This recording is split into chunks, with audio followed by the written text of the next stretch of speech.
Hi dear friends, Assalamu alaikum. Namaskaram. എല്ലാവർക്കും നമ്മുടെ മറ്റൊരു വീഡിയോയിലേക്ക് സ്വാഗതം. ഇന്നത്തെ നമ്മുടെ വീഡിയോ ബ്രെഡും മുട്ടയും വെച്ച് ചെയ്യാൻ പറ്റുന്ന നല്ല ടേസ്റ്റി ആയിട്ടുള്ള ഒരു സ്നാക്സിന്റെ റെസിപ്പിയാണ് ട്ടോ. അപ്പോൾ വളരെ പെട്ടെന്ന് തന്നെ ചെയ്തെടുക്കാൻ പറ്റുന്ന ഈ ഒരു വീഡിയോ കണ്ടു നോക്കിയാലോ. അതിനു മുമ്പ് നിങ്ങൾ എൻ്റെ ചാനൽ ആദ്യമായിട്ട് കാണുന്നവരാണെങ്കിൽ ഒന്ന് സബ്സ്ക്രൈബ് ചെയ്തേക്കണേ. തൊട്ടടുത്തുള്ള ബെൽ ഐക്കണും കൂടെ എനേബിൾ ചെയ്തിട്ട് ഓൾ എന്ന ഓപ്ഷനും കൂടെ സെലക്ട് ചെയ്യാൻ മറക്കരുത് ട്ടോ. എന്നാൽ വീഡിയോ കണ്ടു നോക്കിയാലോ.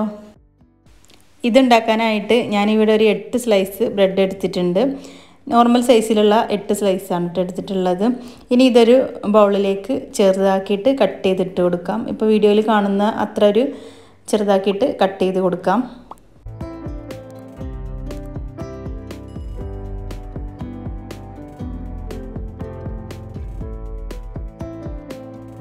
ഇപ്പോൾ എല്ലാ ബ്രെഡും ഇതുപോലെ ചെറുതാക്കിയിട്ട് കട്ട് ചെയ്ത് വെച്ചിട്ടുണ്ട്. ഇനി ഇതൊന്ന് മാറ്റി വെക്കാം. എന്നിട്ട് വേറൊരു ബൗൾ എടുത്തിട്ട് അതിലേക്ക് ഞാനൊരു 3 കോഴിമുട്ട പൊട്ടിച്ച് ഒഴിച്ച് കൊടുത്തിട്ടുണ്ട്. റൂം ടെമ്പറേച്ചറിലുള്ള കോഴിമുട്ടയാണ് കേട്ടോ.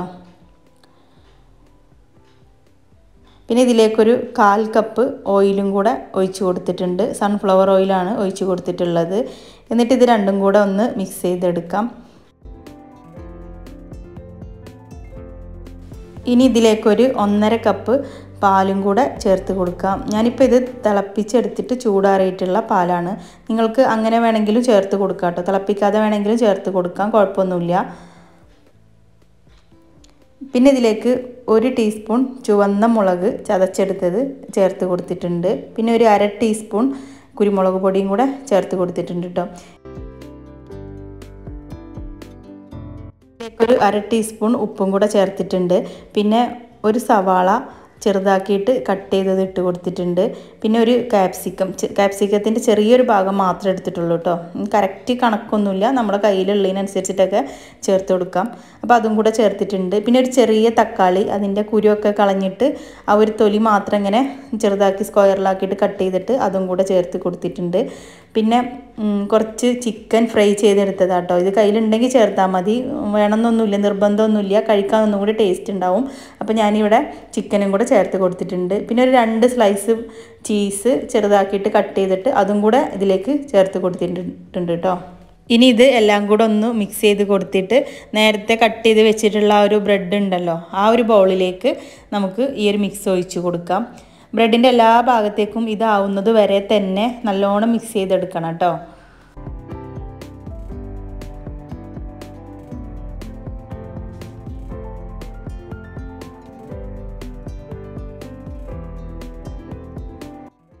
ഇനി ഞാനിത് ബേക്ക് ചെയ്തെടുക്കാൻ വേണ്ടിയിട്ട് ഒരു കേക്ക് ടിന്നാണ് എടുത്തിട്ടുള്ളത്. ഇതിലൊരു കഷ്ണം ബട്ടർ ഇട്ട് കൊടുത്തിട്ട് എല്ലാ ഭാഗത്തൊന്നും ആക്കി കൊടുത്തിട്ടുണ്ട്. സൈഡിലും അടിയിലൊക്കെ ഒന്ന് ആക്കി കൊടുത്തിട്ടുണ്ട്. അപ്പോൾ നിങ്ങളെ കയ്യിൽ ഒരേ റൗണ്ടുള്ള കുക്കറൊക്കെ ഉണ്ടെന്നുണ്ടെങ്കിൽ അത് എടുക്കാം കേട്ടോ. കുക്കറിലൊക്കെ ഇട്ടിട്ട് ഇതുപോലെ തന്നെ ബേക്ക് ചെയ്തെടുക്കാം. ഞാനിപ്പോൾ കേക്ക് ടിൻ ഉണ്ടായതുകൊണ്ട് അതെടുത്തതാണ്. അല്ലാന്നുണ്ടെങ്കിൽ നമ്മുടെ സാധാ ഫ്രൈ പാനിൽ ഒഴിച്ചിട്ടും ഇത് ബേക്ക് ചെയ്തെടുക്കാൻ പറ്റും. അപ്പോൾ ഞാനിനി ഈ ഒരു മിക്സ് ഇതിലേക്ക് ഒഴിച്ച് കൊടുക്കുന്നുണ്ട്.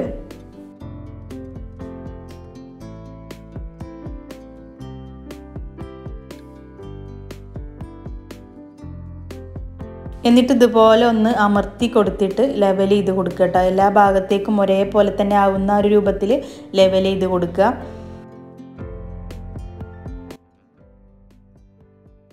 ഇനി ഞാൻ ഇതുപോലുള്ള ഒരു പാന് സ്റ്റൗ ടോപ്പിൽ വെച്ചിട്ടൊന്ന് ചൂടാക്കി എടുത്തിട്ടുണ്ട്. അതിലേക്ക് ഈ ഒരു പാത്രം ഒന്ന് ഇറക്കി വെച്ച് കൊടുക്കുക കേട്ടോ. എന്നിട്ട് അതിൻ്റെ മുകൾ ഭാഗത്തൊരു മൂടിയും വെച്ച് കൊടുക്കുക. ഇനി നിങ്ങൾക്ക് ഓവനിൽ വെച്ചിട്ട് വേണമെങ്കിൽ ഇത് ബേക്ക് ചെയ്തെടുക്കാം കേട്ടോ.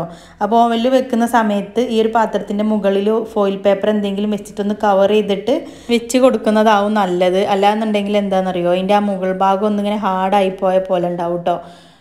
ഇത് നമുക്ക് നല്ല സോഫ്റ്റ് ആയിട്ടാണ് കിട്ടേണ്ടത്. അപ്പോൾ അതിന് വേണ്ടിയിട്ടാണ് അങ്ങനെ പറഞ്ഞത് കേട്ടോ. ഇനി ഞാനിതിൻ്റെ മുകളിൽ കുറച്ച് ഒറിഗാനോ കൂടെ സ്പ്രെഡ് ചെയ്ത് കൊടുക്കുന്നുണ്ട്. കയ്യിലുണ്ടെങ്കിൽ മാത്രം മതി, നല്ലൊരു ഫ്ലേവറാണ് ഒറിഗാനോ ഇതിൽ സ്പ്രെഡ് ചെയ്ത് കൊടുക്കുമ്പോൾ.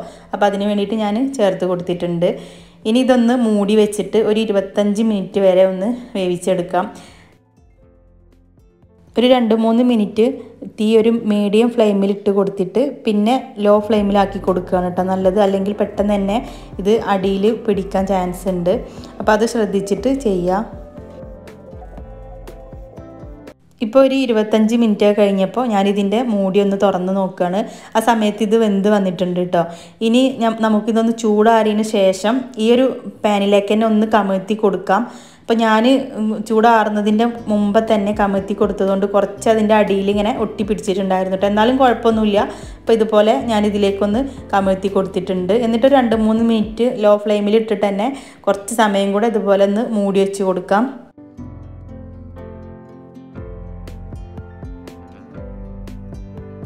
അങ്ങനെ ഒരു 3 മിനിറ്റ് കഴിഞ്ഞപ്പോൾ ഞാനിതൊരു പാത്രത്തിലേക്ക് മാറ്റി കൊടുത്തിട്ടുണ്ട്.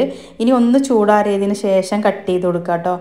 അപ്പോൾ നല്ല സോഫ്റ്റാണ് ഇത്. കട്ട് ചെയ്യുമ്പോൾ നല്ലോണം ശ്രദ്ധിച്ചിട്ട് കട്ട് ചെയ്യണം, അല്ലെങ്കിൽ പെട്ടെന്ന് പൊടിഞ്ഞു പോവും. നല്ല സോഫ്റ്റാണ് കേട്ടോ. നിങ്ങൾക്ക് കട്ട് ചെയ്യുന്നത് കാണുമ്പോൾ തന്നെ മനസ്സിലാവുന്നുണ്ടാവും എന്ന് കരുതുന്നു.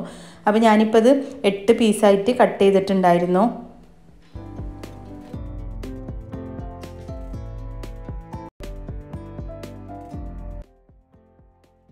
ഇപ്പം ഞാനിതൊരെണ്ണം എടുത്ത് കാണിച്ചു തരാം. കണ്ടോ, നല്ല സോഫ്റ്റാണ് കേട്ടോ. കഴിക്കാനും അതുപോലെ തന്നെ നല്ല ടേസ്റ്റാണ്. ഇതിൻ്റെ കൂടെ നമ്മൾ ടൊമാറ്റോ സോസൊക്കെ ചേർത്തിട്ട് കഴിക്കുകയാണെന്നുണ്ടെങ്കിൽ ഒന്നും കൂടി ടേസ്റ്റ് ഉണ്ടാവും കേട്ടോ. കുട്ടികൾക്കൊക്കെ വളരെയധികം ഇഷ്ടപ്പെടുന്ന, വളരെ പെട്ടെന്ന് തന്നെ ഉണ്ടാക്കി കൊടുക്കാൻ പറ്റുന്ന ഒരു സ്നാക്സിൻ്റെ റെസിപ്പിയാണ്. അപ്പോൾ നിങ്ങൾക്ക് വീഡിയോ ഇഷ്ടമായിട്ടുണ്ടെന്ന് കരുതുന്നു. ഇഷ്ടമായാൽ ലൈക്ക് ചെയ്യാൻ മറക്കരുത്. അതുപോലെ നിങ്ങളെ ഫ്രണ്ട്സിനും റിലേറ്റീവ്സിനൊക്കെ ഒന്ന് ഷെയർ ചെയ്ത് കൊടുക്കുക. പിന്നെ ചാനൽ സബ്സ്ക്രൈബ് ചെയ്യാതെ കാണുന്നവരാണെങ്കിൽ ഒന്ന് സബ്സ്ക്രൈബ് ചെയ്തേക്കുക. അപ്പോൾ ഇൻഷാ അല്ലാഹ് അടുത്തൊരു വീഡിയോയിൽ കാണാം. Thanks for watching.